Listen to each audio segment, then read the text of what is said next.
dizer que Deus é bom e Deus tem uma palavra para todos nós aqui nesta noite. Amém? Abra a tua Bíblia. Quero também cumprimentar os nossos irmãos que estão nos assistindo do outro lado. Que Deus abençoe. Receba esta palavra com alegria e com prazer na alma, em nome de Jesus. Abra a tua Bíblia no Evangelho de Lucas, capítulo de número 12, versículo de número 35. Eu ia ler a partir do versículo 41, mas para nós contextualizarmos melhor, a partir do número 35.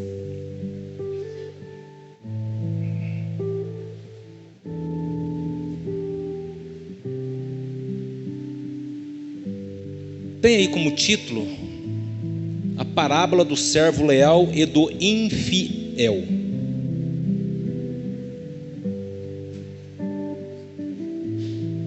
Eu vou estar lendo lá, depois nós vamos voltar na minha Bíblia.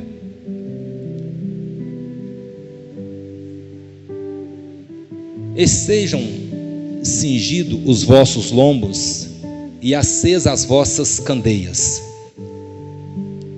E sede-vos semelhantes aos homens que esperam o seu Senhor, quando houver de voltar das bodas, para que quando vier e bater, logo possam abrir-lhe. Bem-aventurado aqueles servos, os quais, quando o Senhor vier, achar vigiando. Em verdade vos digo que cingirá e os fará assentar à mesa, e os chegando-se os servirá. E se vier na segunda vigília, a se vier na terceira vigília, e os achar assim, bem-aventurados são os tais servos. Sabei, porém, isto, que se os pais de família soubesse a hora que havia de vir o ladrão, vigiaria e não deixaria minar a sua casa. Portanto, estejai-vos, ou estáis-vos também preparados, porque virá o Filho do Homem a hora que não imaginais. E disse-lhe Pedro: Senhor, dizes essa parábola a nós ou também a todos? E disse o Senhor: qual é, pois, o mordomo fiel e prudente, a quem o Senhor pôs sobre os seus servos, para lhes dar a tempo a ração? Bem-aventurado aquele servo a quem o seu Senhor, quando vier, achar fazendo assim. Em verdade vos digo que sobre todos os seus bens o porá. Mas se aquele servo disser em seu coração: o meu Senhor tarda em vir, e começar a espancar os seus criados e as criadas, e a comer, e a beber, e a embriagar-se, virá o Senhor daquele servo no dia em que o não espera, e numa hora em que ele não sabe, e separá-lo-á, e lhe dará a sua parte com os infiéis. Se o servo soubesse a vontade do seu Senhor, e não se aprontou, nem fez conforme a sua vontade, será castigado. O que está escrito lá? Com muitos. Frisa isso, próximo. Mas o que não soube e fez coisas dignas de açoites, com poucos açoites será castigado. E a qualquer que muito for dado, muito lhe pedirá. E ao que muito lhe confiou, muito mais lhe pedirá. Amém? Essa palavra é uma palavra que ela vem de encontro conosco, com a igreja. Jesus, em seus sermões, nas suas parábolas, nas suas explicações, ele conta ali uma parábola, e ele estava cercado dos seus discípulos. E Pedro, sempre aquele mais afoito, aquele que gostava mais de entender, de compreender o que de fato Jesus estava tentando transmitir, depois de ouvir aqui a parábola do servo fiel, do infiel, do leal, do não leal, ele faz uma pergunta para Jesus: Senhor, o Senhor contou essa parábola, é para nós ou é para todos? Às vezes muitas pessoas podem perguntar, talvez até Pedro, mas por que ele está falando isso? O que ele quis dizer com isso? Então Jesus, no particular, ele começa a dar a explicação para eles. Ele começa a detalhar o que estava por vir, o que estava por acontecer, chamando eles ali a responsabilidade. Porque eu sempre digo isso, todas as vezes que nós formos estudar a palavra de Deus, nós sempre temos que ler a Bíblia, extrair dela o conhecimento e aplicar na nossa vida, porque senão ela se torna algo infrutífero, algo sem efeito, algo sem transformação. Então, quando eu olho para esta parábola, eu vejo aqui Jesus ensinando a igreja, aquela mesma igreja que outrora não existia, mas que ele chamou, capacitou e os comissionou. Mas ele adverte a igreja através dessa parábola. E eu aprendo muito com isso. Então eu quero voltar lá no versículo de número 41. Depois que Pedro e seus demais companheiros ouvem essa parábola, ele faz uma pergunta. Então Pedro ele indagou: Senhor, está propondo esta parábola para nós ou para todas as pessoas? Ao que o Senhor, isto é, Jesus, lhe asseverou: quem é, portanto, o administrador fiel, que age com bom senso, a quem o seu Senhor encarrega dos seus servos, para ministrar a sua porção de alimento no tempo devido? Essa parábola aqui, pastores, ela está bem alinhada com as autoridades eclesiásticas, mas ela também não foge do alinhamento com a igreja, porque a responsabilidade aqui, quando Jesus está dizendo isso aqui, não é só para aqueles que depois da sua ascensão seriam os emissários, os enviados, os apóstolos, mas ele também assevera que esta palavra também é para nós, é para você que um dia decidiu ser a igreja de Jesus, a igreja que aceitou a missão de estar com a sua vida ali enquadrada em Marcos 16 e 15. Vocês ouviram agora a palavra da verdade, a verdade chegou até vocês, vocês foram libertos, foram regenerados, estão sendo transformados e limpos a cada dia pela palavra. Agora eu dou uma ordem para vocês, eu os comissiono para que vá e dê fruto. Anuncie a minha palavra, anuncie o querigma, isto é, a proclamação desta palavra. Então nesse versículo aqui eu vejo Jesus dizendo: olha, eu vou lhe colocar algo na mão de vocês, eu vou lhes assegurar a vocês de aquilo que eu estou transmitindo a vocês é algo sério, é uma responsabilidade muito grande. E eu começo aqui a aprender com o texto, com aquilo que Jesus está começando ali a mostrar para eles, que a missão que eles tinham era uma missão sublime, mas também de muita responsabilidade. Uma missão a qual eles deveriam cumpri-la. Quem é a igreja de Jesus aí? Quem é a igreja de Jesus? Somos a igreja, sim ou não? A Bíblia fala que nós somos esse organismo vivo chamado igreja, e nós temos uma responsabilidade. Qual é a maior responsabilidade da igreja? Não é se ajuntar aqui, irmão Vinícius, não é se ajuntar aqui, louvar o eterno, adorar o Senhor, glorificar o seu nome, não é aqui às vezes trazer a tua semente, a tua oferta que seja, ter a comunhão com o teu irmão.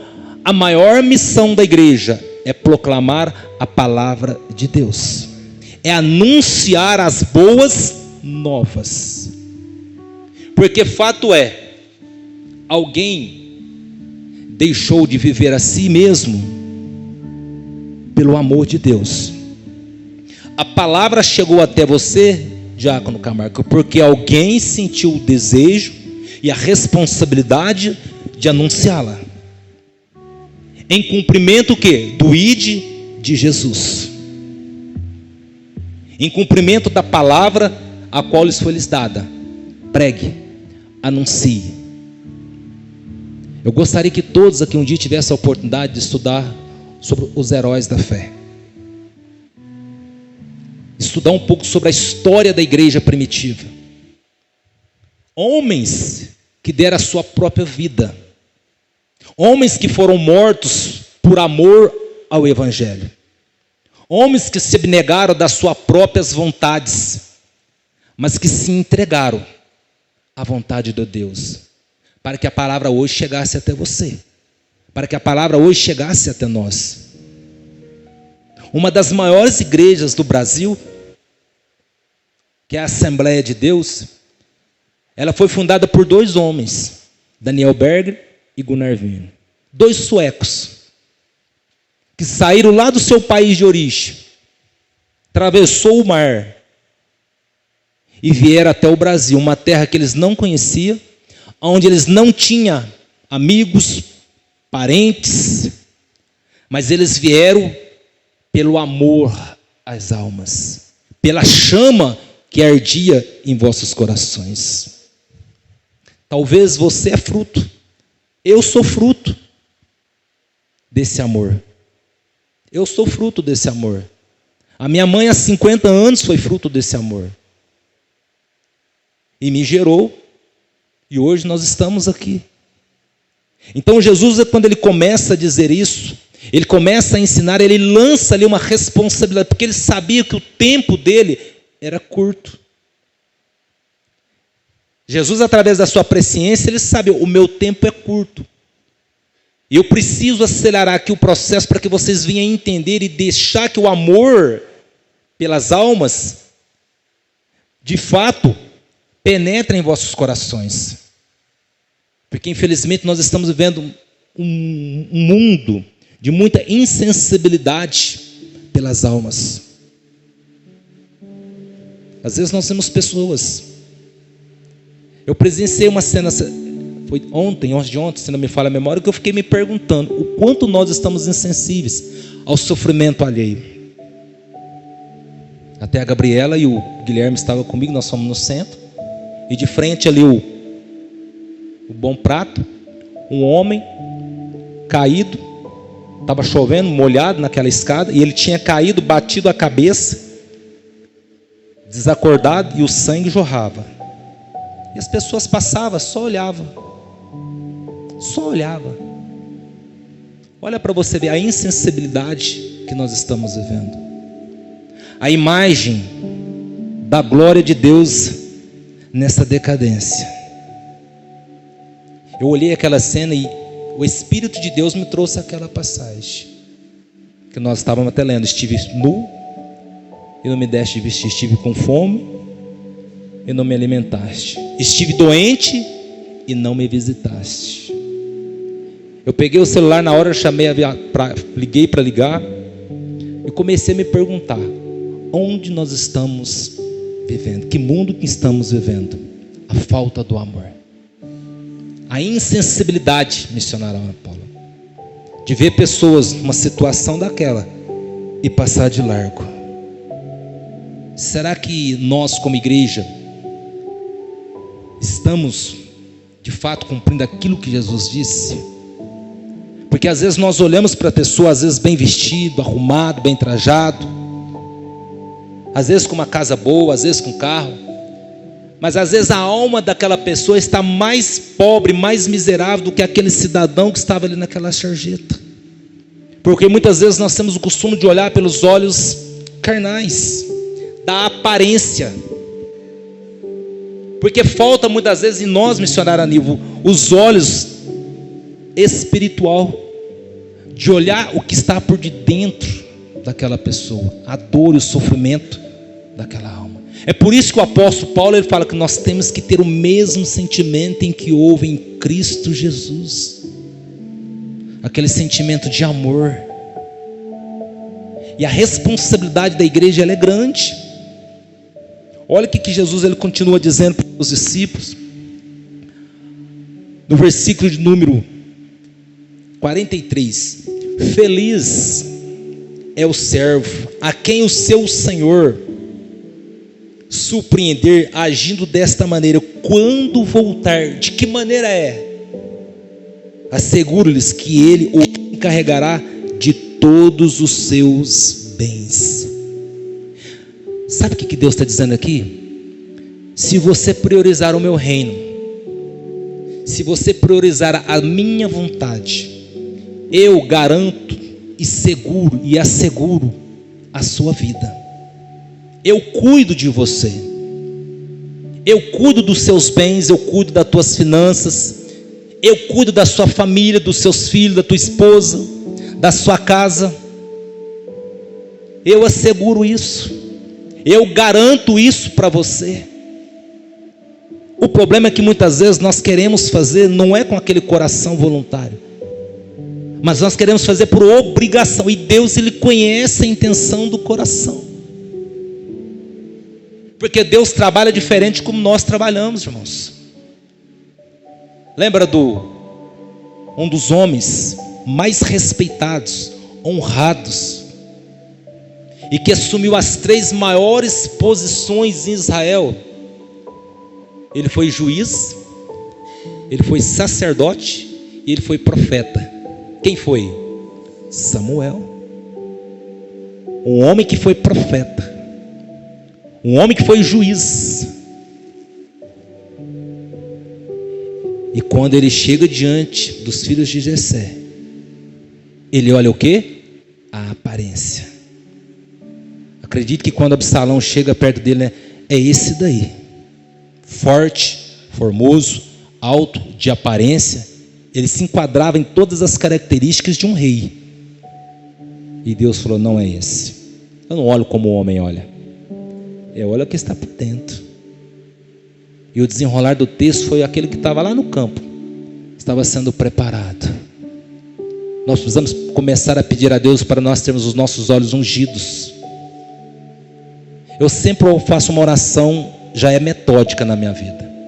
Eu sempre faço assim, peço a Deus: Senhor, unge os meus olhos com teus colírios santos. E sempre coloca em mim um sentimento novo. E que os meus ouvidos sejam sempre ungidos para ouvir a tua voz, e a minha alma sensível à tua presença. E que meus lábios venham a ser lábios para profetizar, não para amaldiçoar, mas para falar coisas que vai edificar. Deus aqui, irmãos, Ele está assegurando que aquela pessoa, aquele servo que for fiel, que ele priorizar a vontade do Eterno, Ele vai guardar. Ontem eu me deparei com uma cena, com uma determinada situação, onde eu disse para a pessoa: faça a obra de Deus, vai lá e faça. Não fez. Infelizmente, à tarde os açoites vêm. Tem muitos crentes que têm sido açoitados, porque ele ainda não entendeu que ele precisa ser obediente a Deus. E o triste é que às vezes os açoites, eles vêm de diversas maneiras. Naquela época, o infiel, o servo infiel, ele era açoitado, literalmente. Ele era levado para um determinado lugar, e ali os açoites eram dados. Assim como na época da escravidão, quando o escravo ele era meio rebelde, ele não cumpria ali com as suas obrigações ao seu senhor, ele era levado para o pelourinho. Alguém já foi numa fazenda onde tem um pelourinho? Alguém conhece isso? Já foi? Eu morei numa fazenda onde tinha um pelourinho. Eu morei numa fazenda onde ela era enorme, 30 quartos. Ela era todo um porão por baixo. Tinha enormes troncos, cada corrente tinha até hoje. E lá no meio do pasto, do curral lá, tinha um pelourinho, onde os escravos eram levados para ser açoitados pelas suas desobediências. Essa parábola me ensina que tem muitos cristãos que estão sendo açoitados, Olha o que o texto continua dizendo no versículo 43. Todavia, imaginai que se esse servo pense consigo mesmo, meu senhor tarda demais em voltar. Tem muitas pessoas pensando assim, eu não vou servir a Deus agora não. Não vou fazer isso não. Vai demorar a voltar. Desde quando eu me converti, eu estou ouvindo falar que Jesus vai voltar e até hoje nada aconteceu. Quem tem mais de 10 anos de fé aqui? 20 anos, 30 anos, 40 anos. Então, desde os meus 6 anos de idade, quando eu comecei a entender, eu ouço falar que Jesus está voltando. Eu sempre faço a minha pergunta, hoje eu estou com 46 anos. O que é 46 anos no tempo de Deus? Talvez no meu eu já viveu um bom tempo, já passei de mais da metade da minha vida. Mas no tempo de Deus, às vezes isso é uma fração de segundo. Porque a Bíblia fala assim, que um dia para Deus é como 1000 anos, e 1000 anos como um dia. Tem muitas pessoas que a vida dela está aqui, vai demorar. Eu não vou me afirmar agora com Deus não. Eu preciso, jovem tem muito disso, né? Houve um tempo na minha vida que eu estava assim. Quando eu estava lá com meus 16, 17 anos, que eu me afastei da presença, dos meus 15 aos meus 18 anos, eu vivi essa vida. A minha mãe sempre falava, Daniel, volta para a igreja, vai para a igreja. E eu morava encostado com a igreja, eu morava de trás do Brasilândia ali. Às vezes eu escutava os louvor. Eu me lembro uma vez, morava um casal de parede meia. Meu pai era muito amigo desse pessoal. E o cidadão ficava endemoniado, possesso direto. E teve um dia que ele ficou possesso. Mas possesso de demônio. Começou a quebrar a casa toda. E a minha mãe falou assim, olha, está vendo isso que está acontecendo? Volta para Jesus. E eu tinha muito medo daquilo, porque eu nasci e eu cresci passando e vendo libertação, então eu tinha muito medo daquilo. E eu me lembro uma vez que um homem endemoniado pulou do outro lado da minha casa. Aquele dia, irmãos, vou usar um ditado popular, eu vi vovó para Greta. Falei, misericórdia, eu preciso voltar para Jesus. Deus usa meios. E eu comecei a orar a Deus, eu preciso voltar para Jesus. Porque talvez, se Deus não tivesse permitido circunstâncias acontecerem na minha vida, talvez eu não estaria aqui. Mas Deus preparou. Eu fui inteligente, eu orei e Deus preparou a pessoa certa e colocou no meu caminho. Mas tem muitas pessoas que estão vivendo isso. Eu não vou afirmar agora não. Deus colocou isso para me fazer, eu não vou fazer agora não. Primeiro eu quero fazer a minha vida. Eu quero me formar, não que isso seja errado, é bom, preciso estudar. Mas eu quero primeiramente comprar minha casa, comprar meu carro novo. Eu quero fazer a minha vida financeira. Depois eu vou servir a Deus. Buscai primeiro o reino de Deus. As demais coisas Ele acrescenta. E aquilo que Ele acrescenta, irmãos, não lhe traz sofrimento. Não lhe traz dor. Tem muitas pessoas prosperando em cima da dor e do sofrimento. E depois não consegue desfrutar daquilo. Porque aquilo passa a ser para ele um problema enorme. Grande. Mas o texto está dizendo, Deus assegura, quando nós priorizamos o reino e vivemos a vontade do eterno, Ele segura, Ele guarda, Ele protege, Ele nos abençoa. No versículo de número 45, todavia, imaginais que esse servo pense consigo mesmo, meu senhor tarda demais em voltar, e por isso comece a agredir os demais servos e as servas, entregando a glutonaria e a embriaguez. Entretanto o senhor daquele servo voltará no dia em que ele menos espera, e no momento totalmente inesperado ou imprevisível, ele o punirá com todo rigor e o condenará ao lugar dos infiéis. Olha para você ver. Ele teve a oportunidade. Tem muitas pessoas que estão vivendo o tempo da oportunidade de desfrutar da graça de Deus. As portas da graça estão abertas. A porta é Cristo. A Bíblia fala que Ele é o nosso advogado. Ele é o nosso Senhor. Mas vai haver dia que Ele será o nosso juiz. E naquele dia, quem o defenderá? Quem o defenderá? Se aquele hoje, que é o teu advogado, que é aquele que leva as tuas casas diante do Eterno, ele justifica, naquele dia ele será o juiz. É aquele que vai olhar dentro do teu olho, o livro da vida será aberto. E ali a tua mãe não vai te defender, o teu pai não vai te defender, o teu esposo não estará ali, o teu filho não estará ali para te defender. É você e Deus. Valorize esse momento. Respeite esse tempo que Deus está lhe dando. Faça com que a vontade do Eterno ele se cumpra na sua vida. Todos nós aqui, eu acredito que fez aquele projeto de vida para o ano de 2024. Eu quero acreditar que todos aqui colocaram como prioridade o reino de Deus em primeiro lugar. Porque quando nós priorizamos o reino de Deus, as demais coisas, irmãos, elas acontecem. E elas acontecem de uma maneira muito natural, muito leve.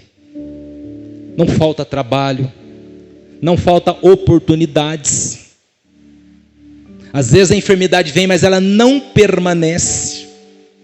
O problema vem, mas Deus te dá sabedoria para você sobressair dele.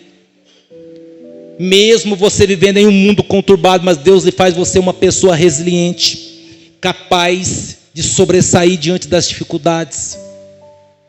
É assim que acontece. Porque caso contrário, infelizmente, olha o que acontece, continuando para nós encerrarmos. Aquele servo que conhece a vontade do seu Senhor. Quem conhece a vontade do Eterno aí? Eu conheço. Todos nós aqui conhecemos. Ninguém aqui é inocente. Ninguém. Todos aqui sabem qual é o maior plano e a maior vontade do Eterno. Mas olha o que o texto diz. Então aquele servo que conhece a vontade do seu Senhor e não se prepara o que ele deseja, nem age para agradá-lo, será castigado com extrema severidade. Isso é sério, irmãos. Isso aqui é para a igreja. Amém? É para aqueles que conhecem. E para aqueles que não conhecem. Contudo, aquele que não conhece a vontade do seu Senhor, mas praticou o que era sujeito a castigo, receberá poucos açoites. Isso significa, Daniel, que aqueles que conhecem e não fazem, os açoites serão maiores. E aquele que não conhece e faz aquilo que desagrada a Deus, também receberá açoites, mas será menos. Será com menos intensidade. A quem muito foi dado, muito será exigido. E a quem muito foi confiado, muito mais ainda será requerido. Amém? A Bíblia fala assim que a vontade do Senhor é que todos cheguem ao pleno conhecimento da verdade e sejam salvos. Essa é a vontade do Eterno. Essa é a vontade do Eterno. Então, às vezes, quando a gente vê uma pessoa no leito da morte, mas nós cumprimos o nosso trabalho, nós falamos do amor de Jesus para ela, nós levamos ela ao conhecimento da verdade, mesmo que ela não decidiu por Cristo, mas você o fez ela conhecer a verdade, você não será açoitado. Você está livre de desencargo de consciência. Mas quando isso não acontece, pode ter certeza, os açoites vêm. E de diversas maneiras. De diversas maneiras. Não seja açoitado. Não queira ser açoitado por Deus, mas cumpra a vontade do Eterno. Amém? Priorize o seu reino. Você que está aqui, você que está do outro lado, priorize o reino do Senhor. Porque de fato, Jesus está voltando. E a Bíblia é clara, Ele vai voltar para buscar uma igreja zelosa e de boas obras. Amém? Curve a tua cabeça. Você que está do outro lado também, curve a tua cabeça. Querido Deus, eu quero te agradecer por esta palavra, meu Deus. E que esta palavra possa ter penetrado ao mais profundo de cada um dos teus filhos. E que nós possamos sair daqui, meu Deus, com essas verdades. sabendo que quem muito foi dado, muito mais lhe será cobrado, meu Deus. Nós temos a responsabilidade e a incumbência de transmitir a Tua palavra, meu Pai, de trazer o conhecimento da verdade a este mundo, e nós não podemos ser negligentes a isso, Senhor. Então que nós possamos a cada dia, meu Deus, sermos fortes, valentes e encorajados pelo Senhor, meu Deus, para cumprirmos a nossa missão aqui e sermos coparticipantes da missão do Senhor, ó Deus. É o que eu lhe peço e desde já te agradeço, em nome de Jesus. Amém. As palmas, louva a Deus, que Deus abençoe, no nome do Senhor.